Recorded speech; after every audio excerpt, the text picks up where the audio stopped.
তো আজকে থেকেই বাংলা জুড়ে মেঘলাভাব এবং ঘন কুয়াশা থাকার সম্ভাবনা ছিল। তো আজকের আপডেটে কি দেখাচ্ছে? নিম্নচাপ আমাদের ভারতের উত্তরের জেলা হয়ে বাংলাদেশের উত্তরের জেলাগুলির দিকে এগিয়ে আসার সম্ভাবনা ছিল। তো বন্ধুরা, এখনও দেখতে পাচ্ছি কিছুটা নিম্নচাপ আসবে, তাও হালকা পাতলা আজকে থেকে আগামীকাল। এই 2 দিনের মধ্যে কিছুটা মেঘলাভাবও থাকতে পারে এই নিম্নচাপের কারণে।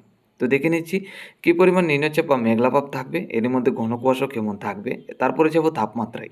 আজ 12 জানুয়ারি রবিবার 2025। আজকে সকাল থেকে দেখুন যেটা দেখতে পাচ্ছি তেমন মেঘলাভাব দেখতে পাচ্ছি না। বাংলাদেশের রংপুর এবং রাজশাহী সাইড নিয়ে কিছুটা মেঘলাভাব আছে। আমাদের ত্রিপুরা রাজ্যের দিকে হালকা পাতলা। এছাড়া আজকে দুপুরের মধ্যে গেলে তেমন মেঘলাভাব থাকবে না। রংপুরের সাইড নিয়ে কিছুটা মেঘলাভাব থাকার সম্ভাবনা আছে। এছাড়া উত্তরবঙ্গে শিলিগুড়ি, আলিপুরদুয়ার, গুয়াহাটির দিকে। এছাড়া বাকি জেলাগুলি মোটামুটি পরিষ্কারই, তেমন মেঘলাভাব থাকবে না বা দিনভর ঘন কুয়াশারও কোনো সম্ভাবনা আমরা দেখতে পাচ্ছি না।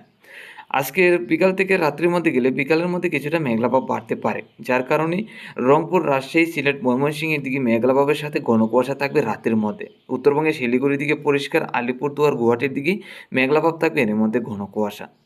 আগামীকাল সকালের মধ্যে গেলে তেমন মেঘলাভাব থাকার সম্ভাবনা নেই। রংপুর, রাজশাহীর সাইড নিয়ে হালকা পাতলা মেঘলাভাব। এছাড়া খুলনার দিকেও হালকা পাতলা মেঘলাভাব থাকে, বাকি জেলাগুলি পরিষ্কার।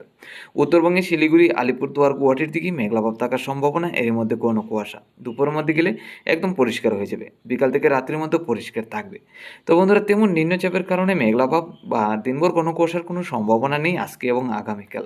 এছাড়া আগামী 14 তারিখ মঙ্গলবার পৌষ সংক্রান্তি। মকর সংক্রান্তিতে মেঘলাভাব বা নিম্নচাপের কি সম্ভাবনা? তো আগামী 14 তারিখ পৌষ সংক্রান্তি বা মকর সংক্রান্তিতে তেমন নিম্নচাপ বা মেঘলাভাবের কোনো সম্ভাবনা নেই। দিনভরই মোটামুটি পরিষ্কার থাকবে আমাদের ত্রিপুরা সহ বাংলাদেশের একাধিক জেলা।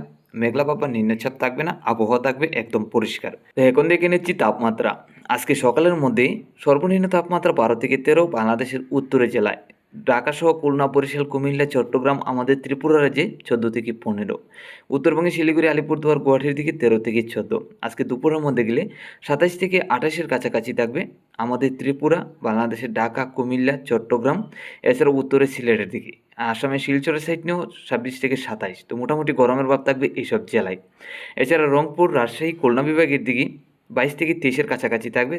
এদিকে তেমন বেশি একটা গরম থাকবে না, হালকা পাতলা ঠান্ডা ভাব এবং দিনভরই ঘন কুয়াশার একটা সম্ভাবনার মতো থাকবে।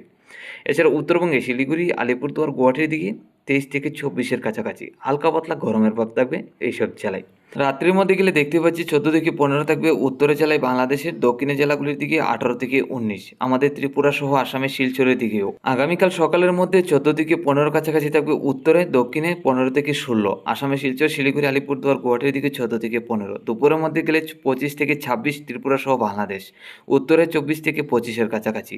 এছাড়া রাত্রির মধ্যে গেলে 15 থেকে 16 বাংলাদেশের উত্তরে, দক্ষিণে 17 থেকে 18। তো বন্ধুরা, আমরা যেটা দেখতে পাচ্ছি আজকের রাত্রি থেকে আগামীকাল পর্যন্ত তেমন বেশি একটা ঠান্ডা থাকবে না। সকাল, দুপুর এবং রাত্রির তাপমাত্রাটা কিছু ঊর্ধ্বমুখী হবে।